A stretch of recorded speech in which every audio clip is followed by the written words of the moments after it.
Wow. So definitely a great time. Things are heating up under the Gold Dome. So, definitely wanted to give you guys some updates regarding what is going on there, as well as just giving you guys our weekly tea sessions that we have on just everything that is going on federally as well as here under the state, under the Gold Dome. So today I'm actually drinking some green tea with peppermint. If you haven't tried it, definitely try it out. Great. So cheers to that. So let's get started. Woo, child. Let's start with some good tea that happened yesterday. Actually, there was a one of the ways that they have actually been trying to mitigate specifically the coronavirus and having them actually be there during the legislative session is that they're having every single legislator get tested twice a week. So definitely some of course they think that's great. But some of them, as I have told you 2 weeks ago when the legislative session started, some of them at first refused, but of course gave in just because we want to make sure that being safe should not be a partisan issue. It should be an issue that everybody adheres to. Unfortunately, yesterday came to a standstill, or not a standstill, but it came to a place where the House Speaker David Ralston actually said, no, we're not allowing this because there was a representative, which should not be named, but he was actually removed from the legislative session, from the floor. He was actually removed from his office. He's not welcome back until he gets tested, which is something that why are you not, want to maintain everybody safe? This should be, this is an unprecedented pandemic. This is on unprecedented times. So why are you making it more complicated when we're all just trying to get our job done? He has said that, the way that he's seen is like, oh, well, my constituents don't have that privilege. And I'm like, yeah, but your constituent wants you there, to represent them. And if the rules of the, which has bipartisan support, if the rules of the chamber is for you to get tested, why are you refusing? So it's just, something that was very interesting. I don't think at least in modern times, I don't think there has actually been a legislator that has been removed from the floor. When Speaker Ralston actually, he actually gave him a chance to discreetly move, exit the chambers. This representative refused. When he did refuse, he actually asked, the public safety officers to remove him. It's just a case of people being complicated just to be complicated, but I just thought it was very interesting that the whole entire chamber actually applauded the actions of Speaker Ralston, and we definitely commend him as well, because at the end of the day we want to make sure that those representatives under the Gold Dome are safe while everything is going on. So that's actually the first thing that happened, and of course this one of the things, this representative and Speaker Ralston has some history together, but you shouldn't let your, whatever issue or whatever beef that you have with somebody affect, how you're representing your constituents at the Gold Dome and putting other people at risk when there has been, multiple representatives that have actually tested positive since they've been in the legislative session. So we want to make sure that we're all being mindful of that and we're all staying safe during these unprecedented times. So definitely now let's jump into more interesting things that are happening. I think that it's very interesting that things are just kind of heating up. I mean, I'm not surprised because a lot of the bills that I'm about to tell you guys have been either filed this week or filed towards the end of last week. So definitely want to make sure that you guys keep an eye on these. These are good bills. Some of them are not as good. So we want to make sure that they're on your periphery, they're on your vision to make sure that we are holding our representatives and senators accountable during these times, even when we're not even necessarily there to hold them accountable through digital ways, as we have shown you guys throughout these unprecedented times. So one of the first ones that I really loved right off the bat when I read about it was HB 113, which is House Bill 113, which specifically gives same-day registration and voting. This is something that has been happening in other states for a couple of years now, I want to say. So I think that this is a good bill. I'm hoping it gets traction. It sounds like, it's really one of those that gets the conversation started. It's a good conversation starter. Definitely something that we want to make sure that we support, as well as watch out for, because I think that, if you want to tell your representative to support it, make sure to research it and contact them, find out below. I'll make sure to put in a link so you can know how you can find your legislator for both the House as well as the Senate chamber in your using your address. It's pretty easy, takes less than a minute. Now the next bill that we're talking about is House Bill 120. This is actually a bill that I had talked to you guys about last week, which is specifically for in-state tuition for DACA/Dreamers. These are kids that have lived in Georgia for majority of their life. But unfortunately, currently right now, they're charged out-of-state tuition when these students, not only did they grow up in Georgia, but they went to nothing but Georgia schools, most of them elementary, middle school, high school, and now they want to go to college and they are not even allowed to have that. So we commend the legislators that are actually, introducing this bill. This bill was actually introduced last session, but unfortunately it failed right before the crossover day. So I know that it is a project of the representative from Dalton that wants to make sure that this gets approved. So we commend him and the other people that have co-signed the bill. So we'll keep you updated as to how it is, because at the end of the day, our two biggest bread and butters are access to higher education as well as criminal justice reform. So definitely keep you updated on that. Another one that kind of perked my interest right away was Senate Bill 26, which would actually provide drop boxes in all early vote locations. This is another one that I believe is going to be a conversation starter. Hopefully moves, but I think that it would just be a great way to establish the conversation. Currently, drop boxes are only, this might change by county, but most early voting location, or most drop boxes are in the main voting location. So let's say, like, for example, here in Henry County, is mainly in the McDonough, Judicial Center in the square, or in the McDonough Square. Similarly to other counties, is normally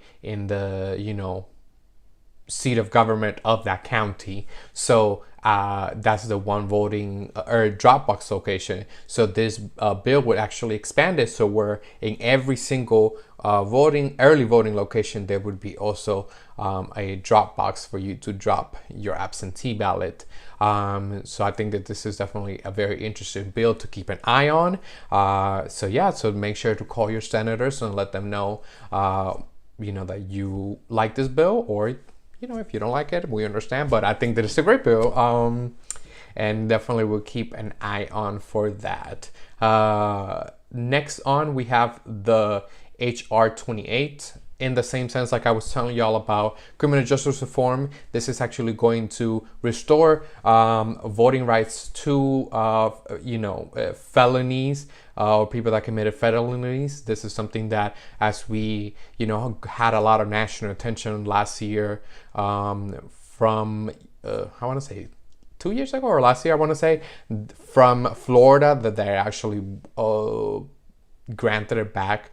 So I think that this is a great conversation starter. I think that we're going to see a lot of organizations, and we'll definitely be one of those that are firmly supporting this. Right now, it's just, the it's just like moral, specifically moral turpitude. That is why they're exempted from voting. So I think that just because you if you already did whatever you did, pay your debt to society, pay your debt to Georgia, why are you still demonized through for the rest of your life? We're glad that this is something that is happening. We want to make sure that these people get their voting rights back. The next one that is very interesting is another resolution. Like I told you, the last one was also a resolution, not a bill, which are, this is actually very interesting to talk about because specifically resolutions are, a little bit different than bills because resolutions try to amend the constitution of the state while, the bills try to just establish new laws. So it's very interesting how you have to a lot of times go about it because a lot of times when it's a big change, you have to introduce a resolution first and then to a bill, or vice versa. And then we have, but the one that I was telling you about is Senate Resolution 20, which is actually one to establish an independent redistricting committee. As you know, or you might not, but this is something we want to make sure that you guys are aware of. Every 10 years, the district lines are redrawn, meaning, they have to be drawn as to how it is. Most of the time is a general assembly, but the General Assembly body that gets together and decides how the lines are going to be drawn around the state. This resolution actually wants to make that independent. This is going to be an amendment to the Constitution to provide legislative and congressional reapportionment to be done by independent, nonpartisan commission. And we definitely applaud that. I think that this would be a good way to make sure that lines are not drawn partisanly. I think that that is something that is a not, I don't, how do I say it? I thought I was going to say it in Spanish, but it's something that is very obvious if you're not even, it's hitting in plain sight. That's what I was thinking of. It's hitting in plain sight. I think that most of the time, a lot of these lines are drawn with partisan intentions, and we want to make sure that this is not the case. So we definitely commend, and we'll keep you updated as to how this resolution is going to move. And it's a great conversation starter. I know that that's the word of the day, but that's definitely a great way to start the legislative session. So definitely speeding up. So we're excited about that. And finally, the last two that these are just a little bit are HB or House Bill 47, which aims to create a legislative gun prevention and intervention commission. Like a lot of these bills, surface wise, they sound good, but a lot of times we want to make sure we keep this because unfortunately, a lot of times it targets or disproportionately targets Black and brown communities. And we want to make sure that is, the over policing of Black and brown communities. We want to make sure that is not the case.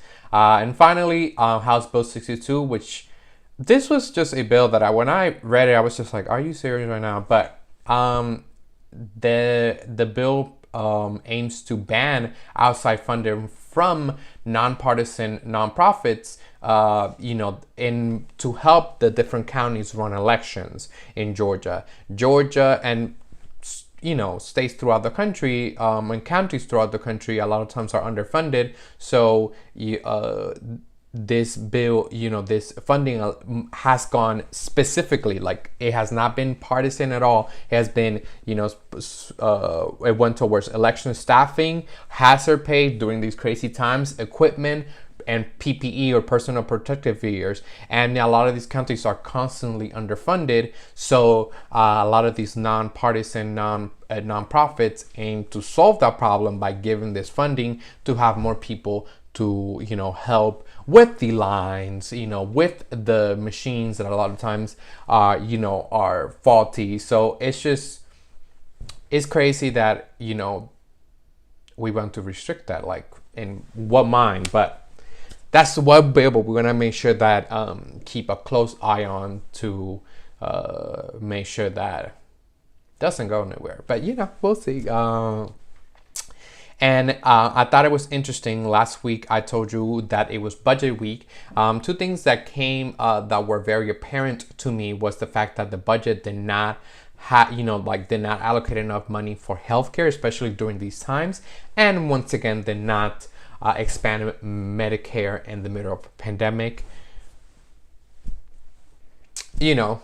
Speechless. That's how I was. I think that if there was ever a time to expand healthcare in the state, was this time. And once again, it was not. Next, there was and another one that did not get enough money as it should have was the Department of Labor. And it's crazy because, as the regular person like you and I know, unemployment has been backed up by 6 months. So there was no money allocated to resolve that problem. So once again, it's still going to continue being a 6 months backup. So it's crazy that, once again, drop the ball. There's what's going on. These are things that are not, hidden things or things that very few people know about. This is something that are affecting regular Georgians throughout the state, in every single part of the state. So it's crazy. But another one, then finally, to just leave the golden tea or things happen in the state, is that there's a big push by a lot of teachers that want to be prompted up in the line when it comes to actually being vaccinated. This is definitely something that, once again, we support, and we think that it's definitely valid. A lot of these teachers are going to be in the forefront of a lot of kids, a lot of and parents and all that stuff. So they are doing a petition to make sure that they actually have access to the vaccine earlier. And I think that's a valid thing. We want to make sure that we are addressing how a lot of times brown and black kids are disproportionately affected by these online classes, and just not getting the services that they need. And this is just for all students. I think that we can all attest that the learning has not been the same. So I think that we should definitely aid our teachers that are going to be in the forefront of this, to not only support them when it comes to COVID and give them access to where they feel safe, but also access to just that support, that we are there for them, which that in itself, I always say that they deserve to pay way more, because they're educating the future. So definitely we'll keep you updated as to how that's going to go. And now let's move on to the federal level. It's very interesting that, which, if you follow us on any social media, I posted it earlier. We actually commend President Joe Biden, because he actually, is signed a bill, signed a executive action to end federal use of private prisons. This is definitely monumental, and it's a great first step. Georgia actually currently contracts with 2 companies to run 4 for-profit private prisons in Georgia. And to us, to the regular person like you and I, it actually costs $170 million to taxpayers a year. $170 million a year, and it incarcerates nearly 8,000 people. So we're just, great, happy that this is something that will affect, will positively affect a lot of people that, are just, once again, being disproportionately affected, as we know. So we're very happy that this trajectory has started, and we want to make sure that we continue this by reducing overall incarceration, because Georgia, unfortunately, it is one of the top states when it comes to incarcerating people. So we want to make sure that that changes. So we once again, I know that last week we did it a little bit later to try it out. So, let us know what days, what time during the Wednesdays do you think would be best? Do you think it would be a little bit better earlier? Do you think it would be in the afternoon, like around close to 5. What do you guys think? I want to make sure that I get some good feedback from y'all. I think that we have been getting some good traction and good feedback from y'all. So thank you so much for your constant support of Tea Time with Brian. We're gonna down the pipeline, we have some interviews coming, so we're very excited about that. So keep out an eye, and we'll see you next week. So thank you for joining me for another Tea Time with Brian. Ciao.